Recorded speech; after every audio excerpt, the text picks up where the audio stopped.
Conocerán la verdad y la verdad los hará libre. El día de hoy presentan estudios bíblicos a través de la Biblia, un análisis contextualizado, exegético y hermenéutico de la Biblia, desde Génesis hasta Apocalipsis, capítulo por capítulo, versículo por versículo, estudiaremos la Biblia para crecer en el conocimiento de la palabra de Dios. Estos estudios fueron diseñados por el teólogo erudito John Berno Magui y fueron narrados por el pastor Samuel Montoya. Acompáñenos en este interesantísimo recorrido bíblico a través de la Biblia. Los dejo con el estudio del día de hoy. Al Amén. capítulo 11.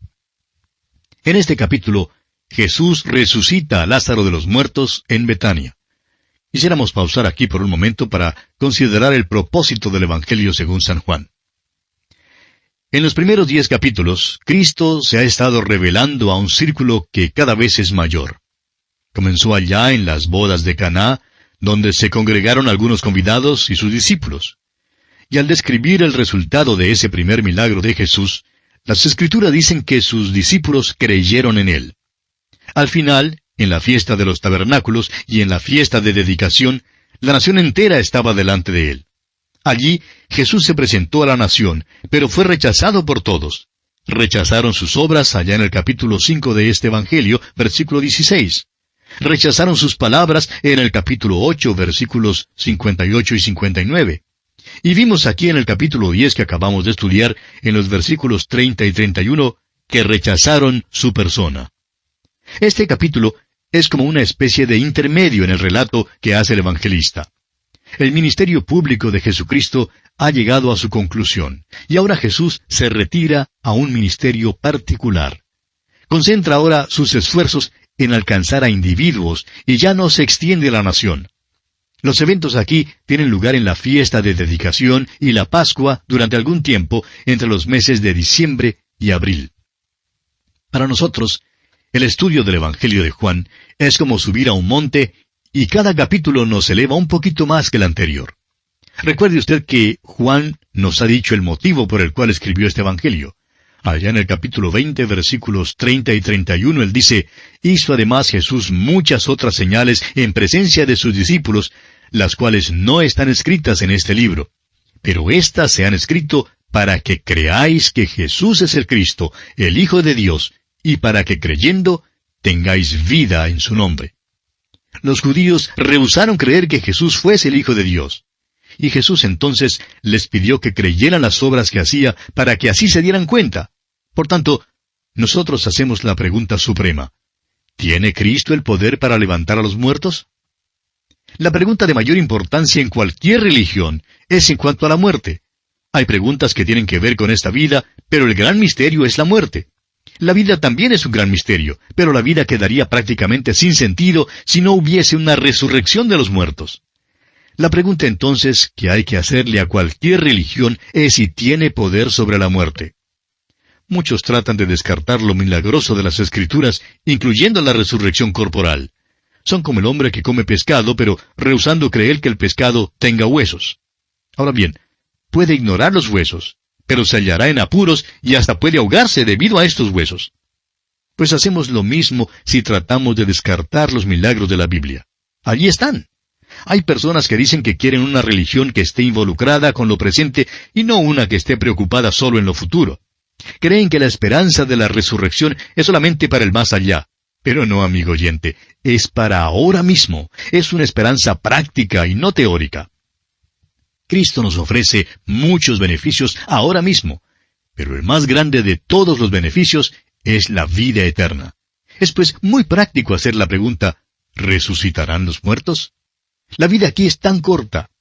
Cualquiera que haya perdido un ser amado sabe que la esperanza de la resurrección es algo muy práctico.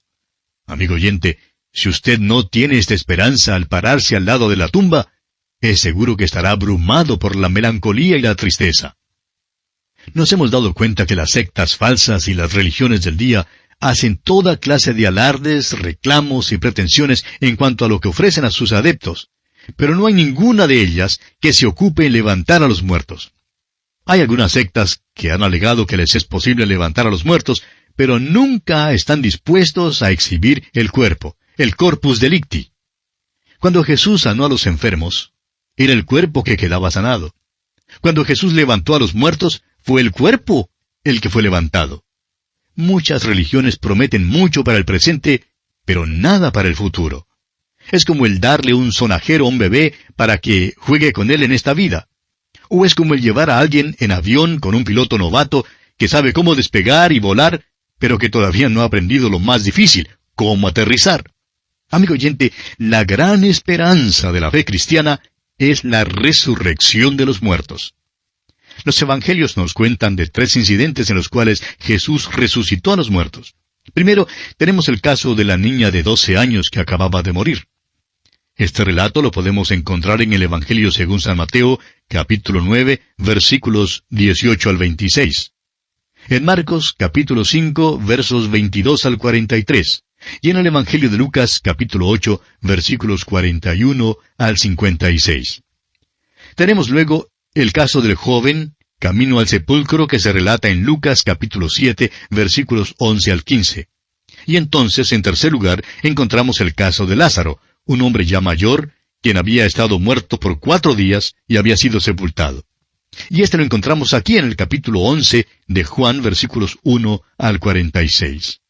Notará usted que no hay ninguna separación, ninguna brecha entre generaciones. De toda edad, todos son levantados de la muerte por el poder de Jesucristo. Además, la Biblia declara que los apóstoles Pablo y Pedro levantaron a muchos muertos, y decimos un aleluya a eso. Permítanos ser más específicos aquí y declarar que mientras es verdad que estos fueron levantados de los muertos, esta no es la resurrección en el más amplio sentido de la palabra. Lo que ocurrió entonces fue más bien una restauración a la vida. Pero la resurrección misma es un evento venidero que aún no se ha cumplido.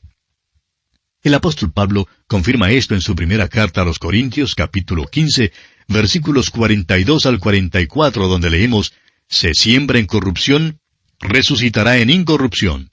Se siembra en deshonra, resucitará en gloria. Se siembra en debilidad, resucitará en poder. Se siembra cuerpo animal, resucitará cuerpo espiritual. Estos fueron levantados de los muertos, pero a ninguno de ellos se les dio un cuerpo glorificado. Todos tuvieron que enfrentar una vez más la muerte. Cristo es las primicias, es decir, el primero de aquellos que duermen. La resurrección de Él es la única verdadera resurrección. Una vez más, el apóstol Pablo en su primera carta a los Corintios, capítulo 15, versículo 23, nos dice: Cristo las primicias, luego los que son de Cristo en su venida. Nuestro Señor utilizó una variedad de métodos para hacer sus milagros de sanidad, pero su método de levantar a los muertos siempre fue el mismo: hablarles. Les llamó y les habló como si le oyeran. Ahora, ¿sabe usted por qué hizo eso? Porque le oían, amigo oyente. Creemos que cuando Él vuelva con la voz de mando, con la voz de arcángel y trompeta de Dios, todos oiremos nuestros nombres porque nos llamará de los muertos. No nos queda ya mucho tiempo en este programa, pero comencemos leyendo los primeros 2 versículos de este capítulo 11.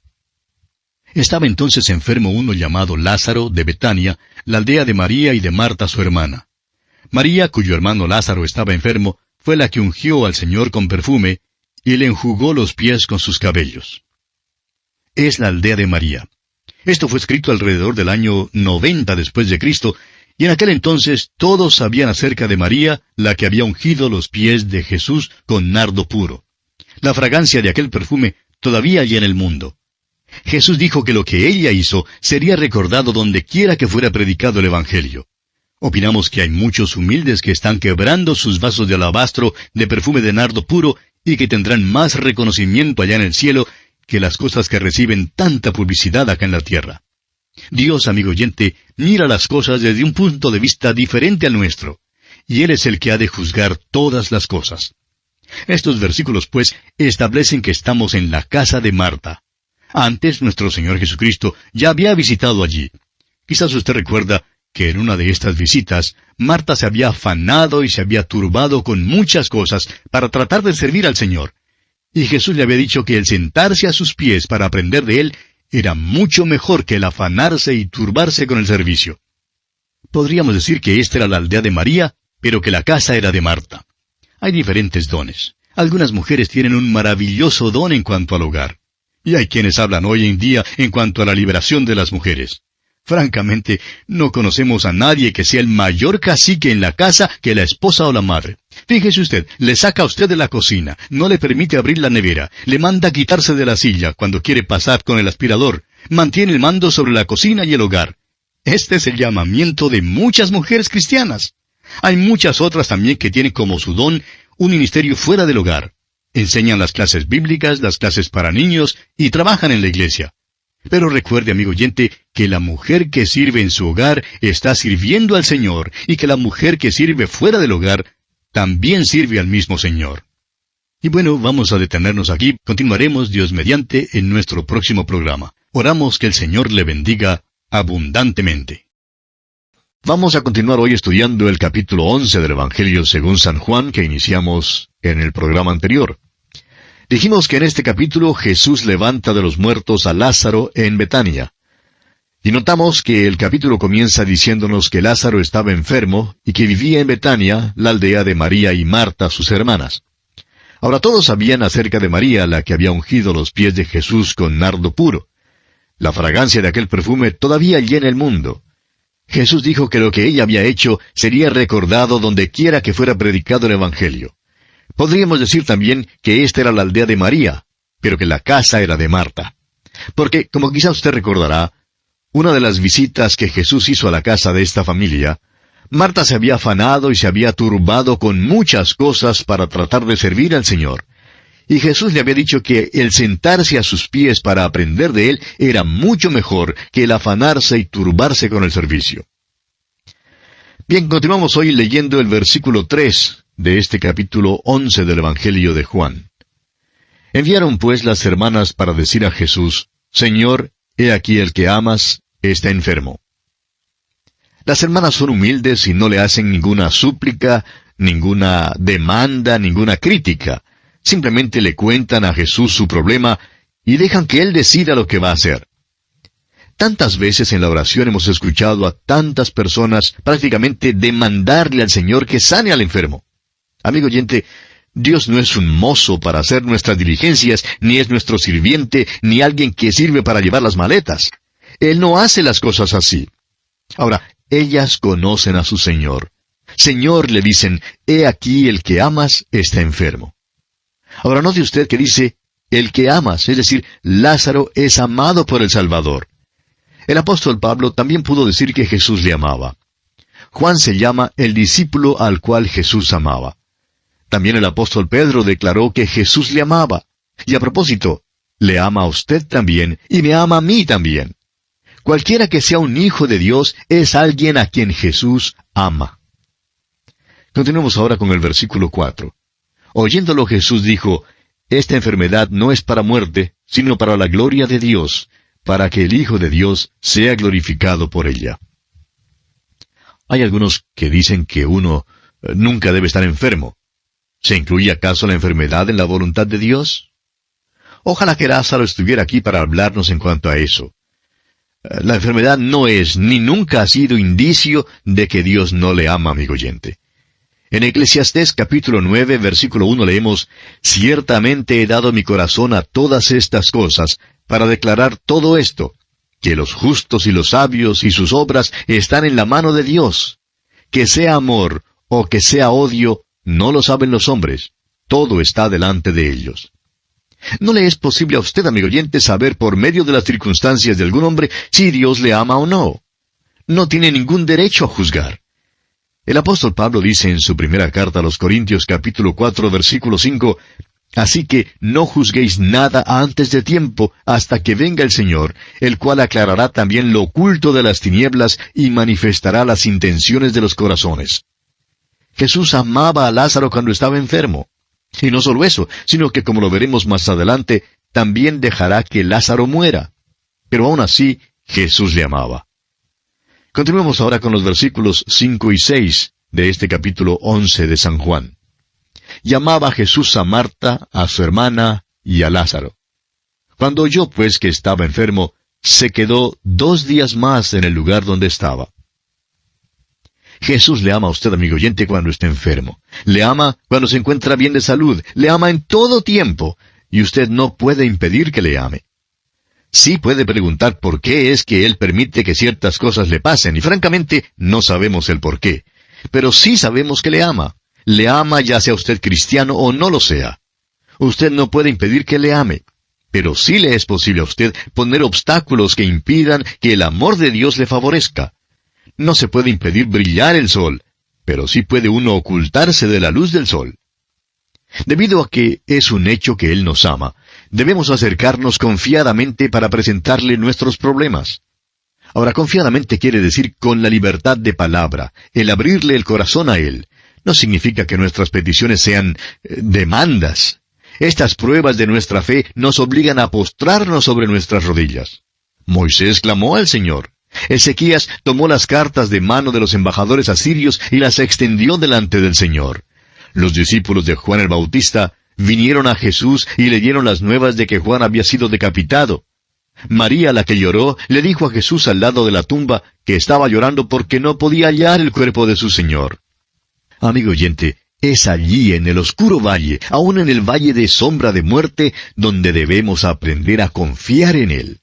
Las pruebas nos enseñan que nos es posible descansar en Él. Nos enseñan que todas las cosas les ayudan a bien a aquellos que aman a Dios.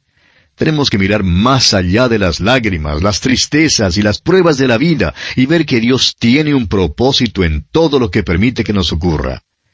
El Señor dijo, esta enfermedad no es para muerte, sino para la gloria de Dios. Jesús permite que esto pase para que Dios reciba la gloria. Tenemos que aprender que nosotros no somos el centro del universo. Tampoco lo es nuestro hogar, ni nuestra iglesia, ni nuestro pueblo. El centro de dirección de todo está en el cielo, y todo ocurre para su gloria. Nada nos pasará sin el permiso de Dios, y si Él permite que ocurra, será para su gloria. Ahora deseamos que usted se fije que el Señor amaba a Marta. A veces nos portamos muy mal con Marta y la criticamos mucho. Muchos de los comentarios bíblicos que se han escrito no le han tratado con mucha bondad. Es verdad que ella se afanó con mucho servicio y que en una ocasión ella no escogió la buena parte, pero eso no impidió que nuestro Señor le amara. Ahora, ¿le parece a usted cruel que Jesús dejara morir a Lázaro? Pues bien, hay aquí un mensaje para nosotros. El Señor Jesús no se guiaba por sentimentalismos, sino que estaba sujeto a la voluntad del Padre. El sentimentalismo humano le habría impulsado a ir enseguida, pero Él las amaba, y por tanto dice este pasaje que se quedó en el lugar donde estaba aún 2 días. Ahora, ¿recuerda usted que en el pasado hemos dicho que la ofrenda de alimento era una descripción de Cristo? Pero había 2 cosas que eran excluidas de esta ofrenda. Una de ellas era la levadura, que en la Biblia simboliza la maldad. La otra era la miel, la cual habla de la leche de la bondad humana, el sentimentalismo humano. Jesús nunca se dejó guiar por un mero sentimentalismo. Eso es lo que produce personas malcriadas. Y es por eso, por el sentimentalismo, que los padres echan a perder a sus hijos. Jesús siempre fue guiado por el amor, y ese amor siempre estuvo interesado en el bien del individuo y en la gloria de Dios. Leamos ahora los versículos 7 y 8 de este capítulo 11 de San Juan. Luego, después de esto, dijo a los discípulos, «Vamos a Judea otra vez». Le dijeron los discípulos, «Rabí, ahora procuraban los judíos apedrearte, ¿y otra vez vas allá?» No pierda usted de vista, amigo oyente, esas palabras, «otra vez». Jesús había estado allí y le habían obligado a apartarse. Ahora regresa, y esta vez Jesús va con sus discípulos a la zona peligrosa. Continuemos con los versículos 9 y 10 de este capítulo 11 de Juan. Respondió Jesús, ¿no tiene el día 12 horas? El que anda de día no tropieza porque ve la luz de este mundo, pero el que anda de noche tropieza porque no hay luz en él. Hay 12 horas en el día y eso no puede cambiar. El Padre ha dado al Hijo una obra que hacer y nada le puede impedir que la haga. Hay aquí un gran principio. Dios le ha dado a cada hombre una obra principal para cumplir en su vida. Y a usted, amigo oyente, no le será posible extender esa labor ni siquiera un día más, como tampoco le será posible impedir que el sol se ponga en la tarde.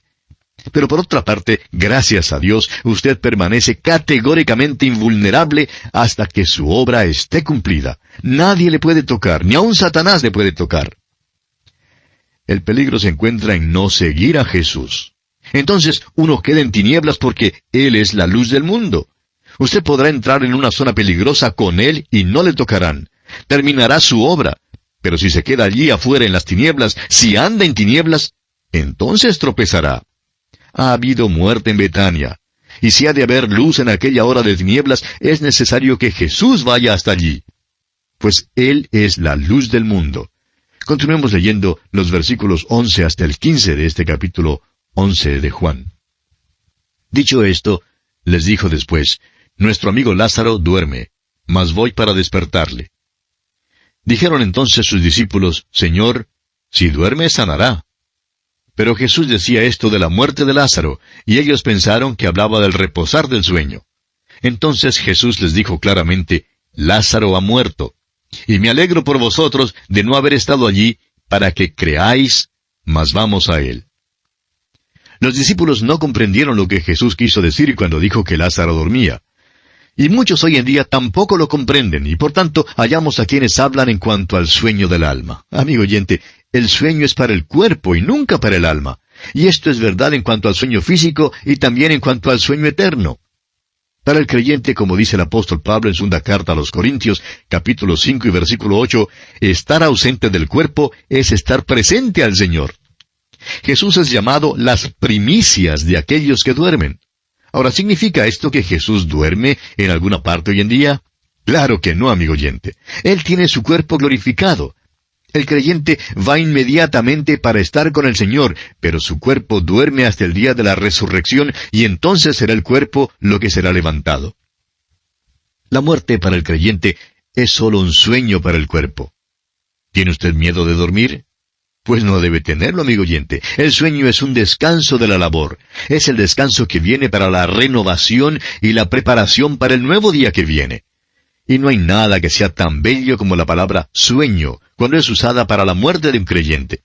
El cuerpo se pone a dormir, para ser despertado por nuestro Señor. Él es el único que tiene el despertador. Él es el único que puede levantar a los muertos, y algún día Él vendrá y nos despertaremos con nuestros nuevos cuerpos. Ahora, la palabra griega para resurrección es anastasis, que significa levantarse. C.S. Lewis, aquel distinguido rector de la Universidad de Oxford, preguntó en cuanto al sueño del alma y dijo, si es el alma lo que se levanta, ¿cuál posición toma? Y esa es una buena pregunta. El espíritu, amigo oyente, nunca se muere ni duerme. La muerte es una realidad, una terrible realidad para el cuerpo.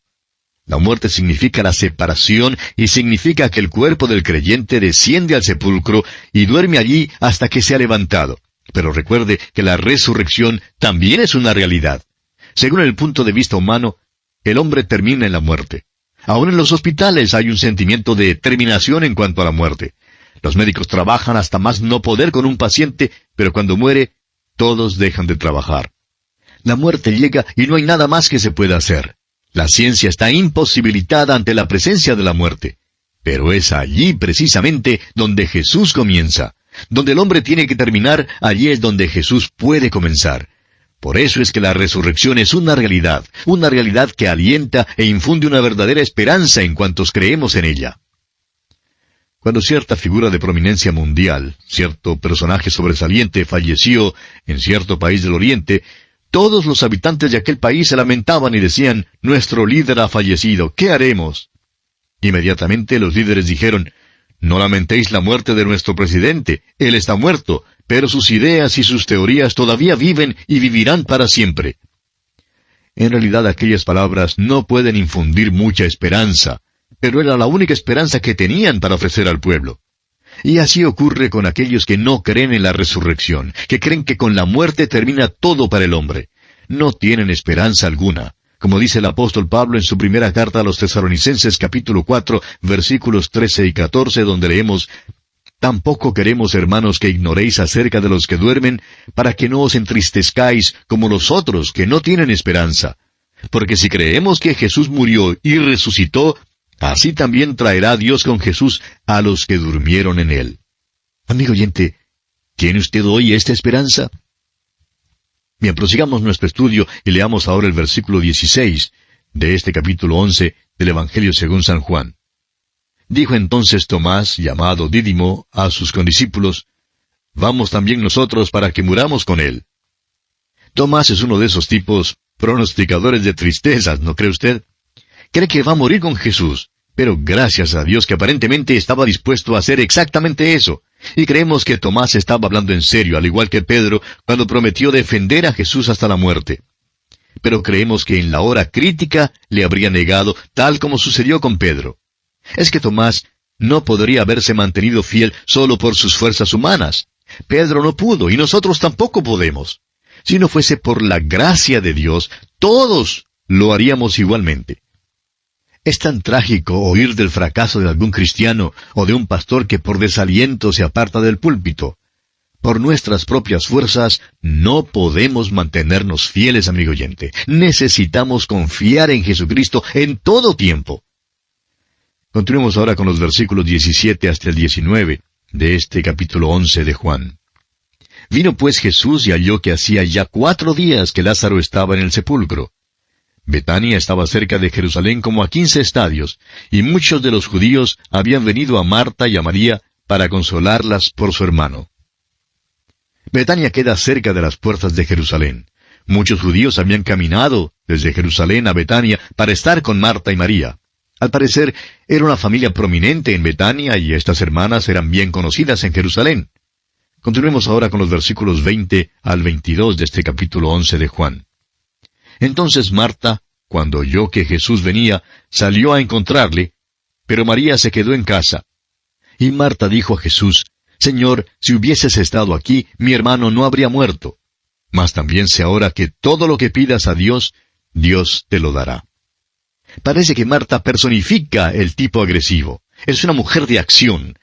Su carácter revela una maravillosa fe, pero también una impaciencia y una falta de sumisión a la voluntad de Dios. Por contraste, María estaba dispuesta a quedarse en casa. Había aprendido a sentarse a los pies de Jesús. Podemos ver ahora que Marta debía haberse sentado a los pies de Jesús un poquito más. Ella dice, «Sé ahora que todo lo que pidas a Dios». Marta, ¿no te das cuenta de que Él es Dios? Él es Dios manifestado en carne. Ha estado en tu casa y le has preparado comida, le has servido bizcochos. Pero ella no se daba cuenta de que Él era Dios. Ah, amigo oyente, cuánto necesitamos pasar un rato a los pies del Señor Jesús. Cuánto necesitamos oír sus palabras.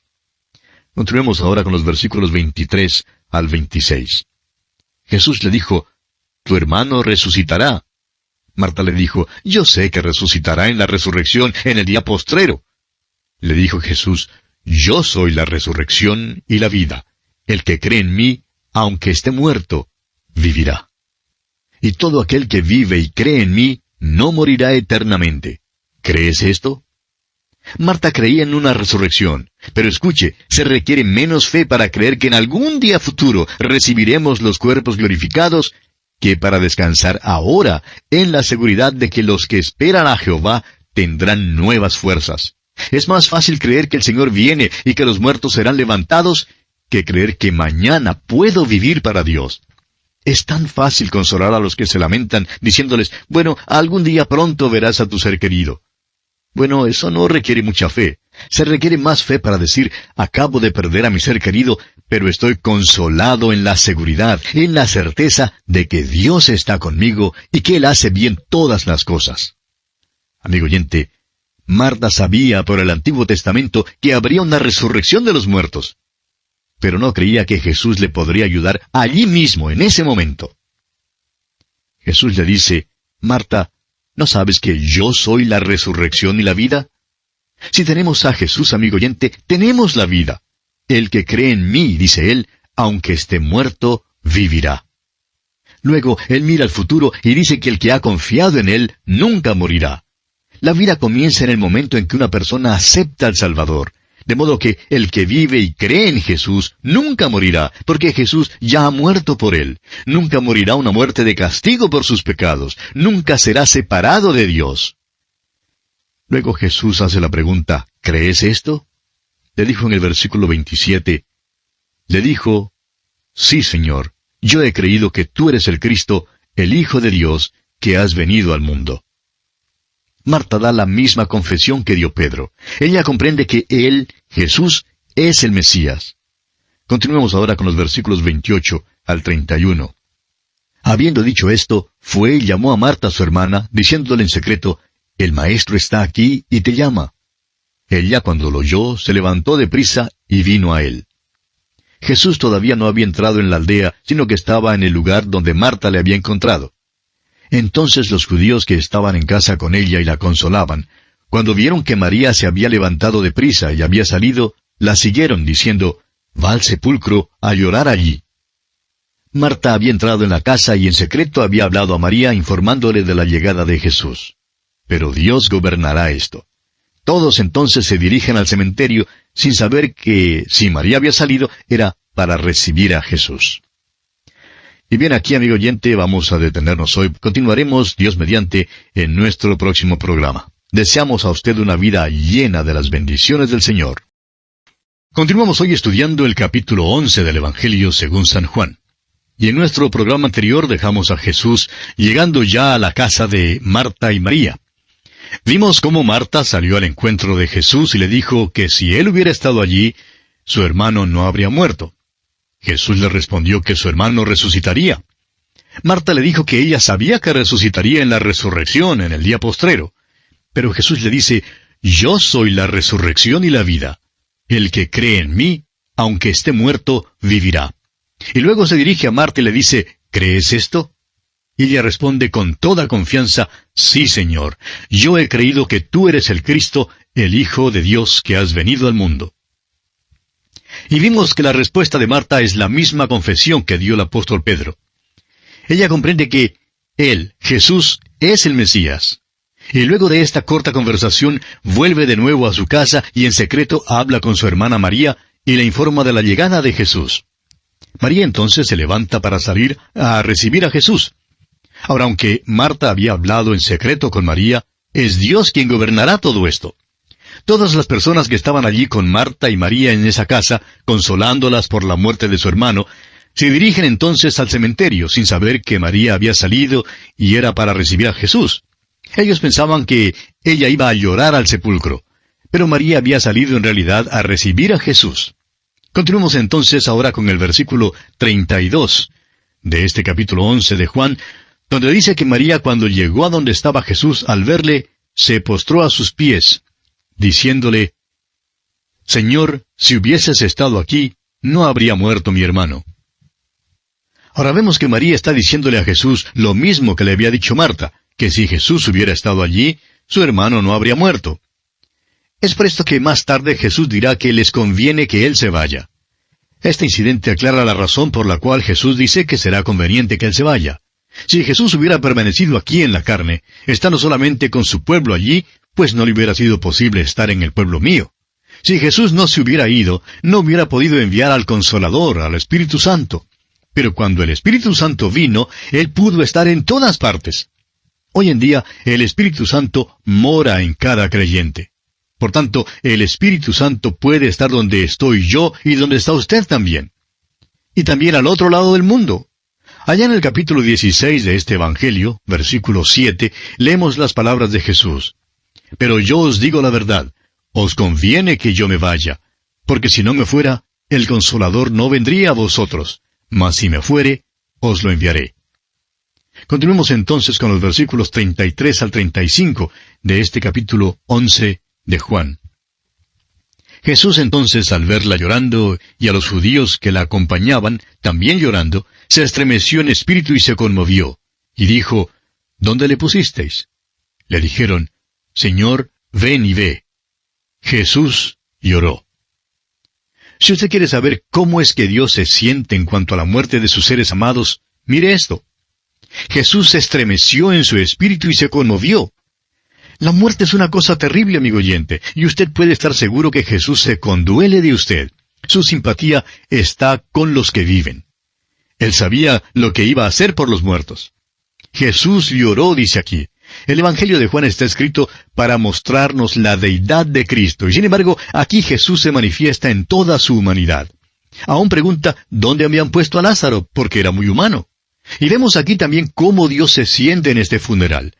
acompaña al que lleva el duelo y derrama lágrimas también. Cristo Jesús no llora por el difunto amado, sino por el vivo que tanto siente la pérdida. La muerte no es cosa agradable y por eso Jesús lloró. Continuemos ahora con los versículos 36 y 37 de este capítulo 11 de Juan. Dijeron entonces los judíos, «Mirad cómo le amaba». Y algunos de ellos dijeron, ¿no podía este que abrió los ojos al ciego haber hecho también que Lázaro no muriera? Creemos que los judíos no comprendieron aquí el verdadero sentido. No lloraba como resultado de su amor por Lázaro. Jesús no lloró por los muertos. Lloraba por ellos, por los que estaban vivos y que sentían la pérdida de sus seres amados. Ahora fíjese usted que los judíos vuelven al incidente de la sanidad del ciego. Es obvio que ese milagro les había impresionado en gran manera. Continuemos con los versículos 38 al 40 de este capítulo 11 de Juan. Jesús, profundamente conmovido otra vez, vino al sepulcro. Era una cueva y tenía una piedra puesta encima. Dijo Jesús, «Quitad la piedra». Marta, la hermana del que había muerto, le dijo, «Señor, hiede ya, porque es de 4 días». Jesús le dijo, ¿no te he dicho que si crees, verás la gloria de Dios? Si Jesús estuviera en el funeral suyo, amigo oyente, él lloraría, se estremecería en su espíritu. Nos ponemos algo impacientes a veces con los hermanos que dicen que uno no debe llorar en un funeral, sino que debe portarse de una manera valiente. Amigo oyente, Jesús lloró y se estremeció en su espíritu. La muerte, repetimos, es una cosa terrible, no es nada bello. Hoy en día, el tema de la muerte es un tema que muchos tratan de pasar por alto o desestimar. Los empresarios de pompas fúnebres tratan de hacer que la muerte parezca como un episodio agradable. Pero vamos a enfrentarla con franqueza. No podemos disimular el dolor de la muerte por medio del embalsamamiento, ni pintando la cara o poniéndole al muerto un vestido nuevo. Tampoco lo lograremos rodeando el cuerpo en un féretro con ramos de hermosas flores. Nos damos cuenta que esto se hace con la intención de ayudar a mitigar el golpe de la muerte. Pero aún con todo esto, la muerte es una cosa terrible. Marta dice que Lázaro ya había estado sepultado por 4 días, y que su cuerpo hedía. Alguien dirá que sus palabras parecen un poco crudas. Pues bien, amigo oyente, la muerte es cruda, es terrible.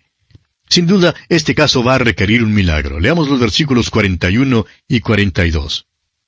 Entonces quitaron la piedra de donde había sido puesto el muerto. Y Jesús, alzando los ojos a lo alto, dijo, «Padre, gracias te doy por haberme oído. Yo sabía que siempre me oyes, pero lo dije por causa de la multitud que está alrededor, para que crean que tú me has enviado». Recuerde usted que este incidente es para la gloria de Dios. Por tanto, Jesús ora audiblemente para dejar saber a las personas a su alrededor que lo que hace es según la voluntad del Padre y para la gloria del Padre. Hizo esto para el beneficio de aquellos que estaban allí, para ayudar a su fe. Ah, si solo pudiéramos aprender a orar así. Nuestras oraciones muchas veces son egocéntricas. Cuando alguien nos dice que sus oraciones no tienen respuesta, se están delatando a sí mismos. Nos están diciendo cuál es el verdadero problema en su vida. Están orando en una forma tan egoísta que Dios no puede contestar su súplica.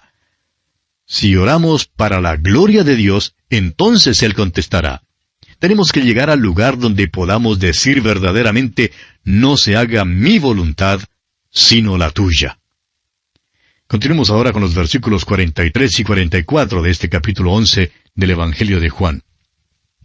Y habiendo dicho esto, clamó a gran voz, «Lázaro, ven fuera».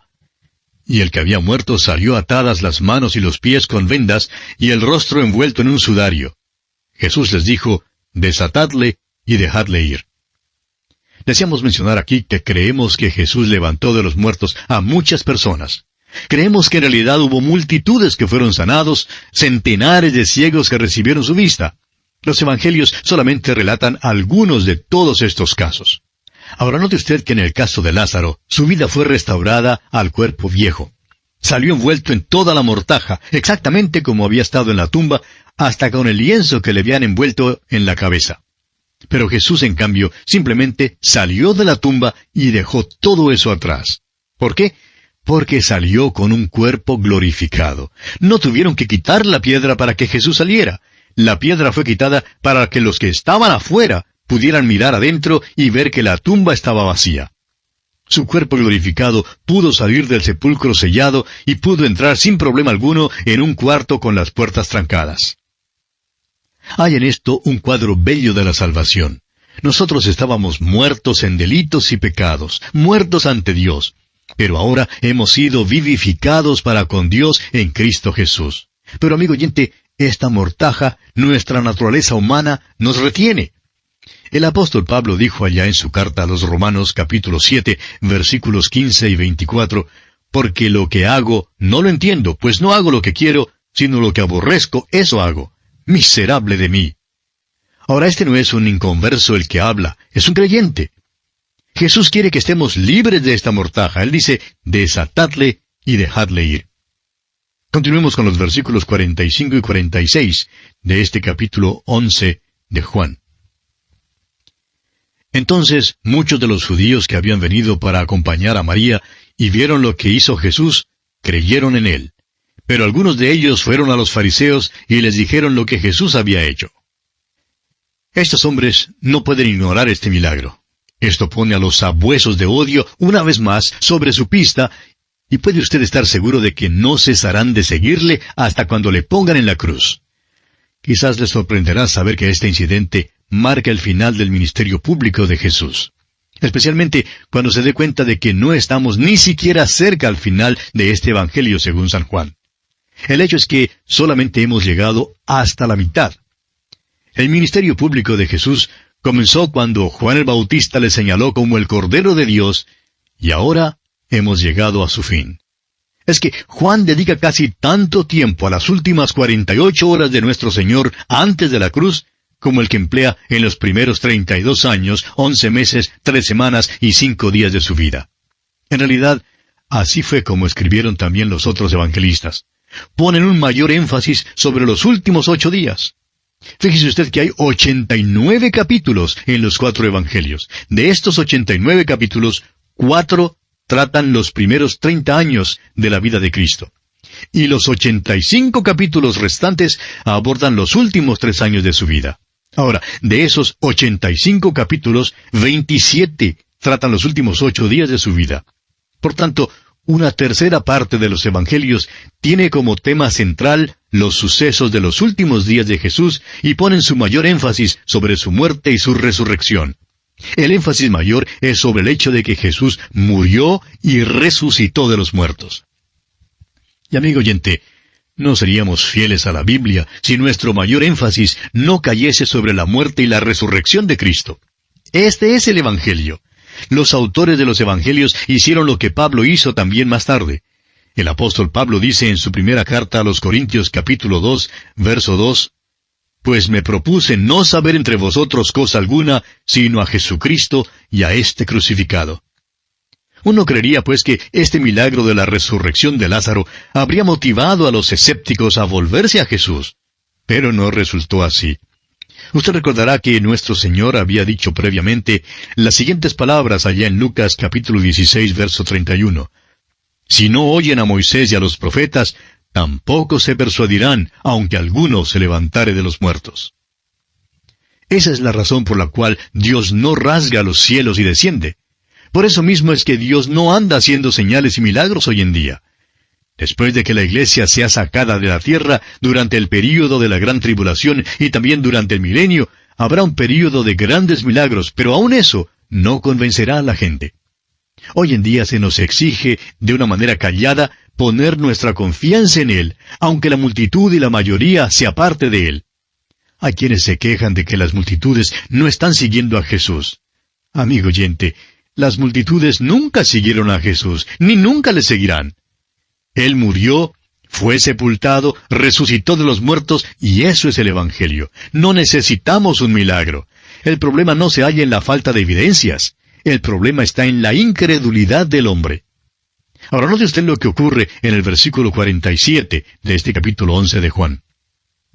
Entonces, los principales sacerdotes y los fariseos reunieron el concilio y dijeron, ¿qué haremos?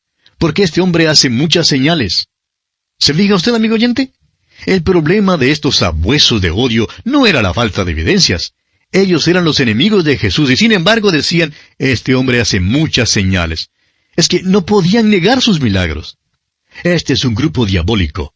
En aquel entonces, los principales sacerdotes eran mayormente saduceos, hombres de una teología liberal que no aceptaban los milagros ni lo sobrenatural, inclusive la resurrección. Los fariseos, por su parte, eran los conservadores religiosos y los derechistas políticos, pudiéramos decir, de aquel entonces. Estaban categóricamente opuestos los unos contra los otros en todo aspecto. Sin embargo, aquí se unen en su odio contra Jesucristo y resuelven matarle. Tenemos aquí lo que pudiéramos llamar el primer movimiento ecuménico. Si pueden eliminar a Jesucristo, entonces los hombres de criterios opuestos se unirán en su antagonismo hacia Él. Esta es la tendencia de la hora. Uno puede muy bien unirse con los demás y andar con la mayoría y eliminar a Cristo, como está revelado en la palabra de Dios. Pero es la minoría la que acepta a Jesucristo. Leamos ahora el versículo 48 de este capítulo 11 de Juan. Si le dejamos así, todos creerán en Él, y vendrán los romanos y destruirán nuestro lugar santo y nuestra nación. Temían que hubiera un movimiento masivo de apoyo a Jesucristo que resultara en una revolución y que por tanto Roma viniera sobre ellos. Es decir, que obraban en la base del temor. El temor fue su móvil, y tememos que todavía sea lo que impida que muchísimas personas sigan a Jesús aún hoy en día. Continuemos con los versículos 49 al 52. Entonces Caifás, uno de ellos, sumo sacerdote aquel año, les dijo, vosotros no sabéis nada, ni pensáis que nos conviene que un hombre muera por el pueblo y no que toda la nación perezca. Esto no lo dijo por sí mismo, sino que como era el sumo sacerdote aquel año, profetizó que Jesús había de morir por la nación. Y no solamente por la nación, sino también para congregar en uno a los hijos de Dios que estaban dispersos. Encontramos aquí una cosa extraña. Empiezan a emplear la razón y la lógica, y dicen que es preferible que Jesús muera antes de que toda la nación perezca en manos de Roma. Es interesante notar que lograron matar a Jesús, pero a pesar de esto, toda la nación pereció cuando Tito llegó en el año 70 después de Cristo y la destruyó. Este Caifás era un mal individuo. Más tarde conoceremos a su suegro Anás, quien también era de la misma calaña. Este hombre Caifás era el sumo sacerdote en aquel año y tenía el don de la profecía. No nos dejemos engañar, amigo oyente, aún hoy en día, cuando oímos decir que a alguien le es posible profetizar. Caifás, como Balaam en el Antiguo Testamento, era un mal individuo.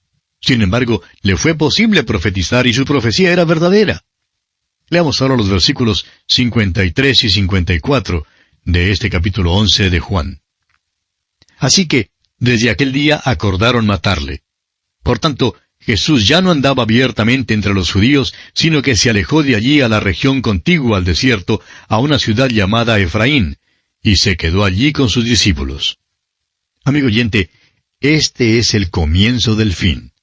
Ahora tratan abiertamente de matar a Jesús y se declaran hostiles públicamente. No sabemos exactamente dónde queda la ciudad de Efraín.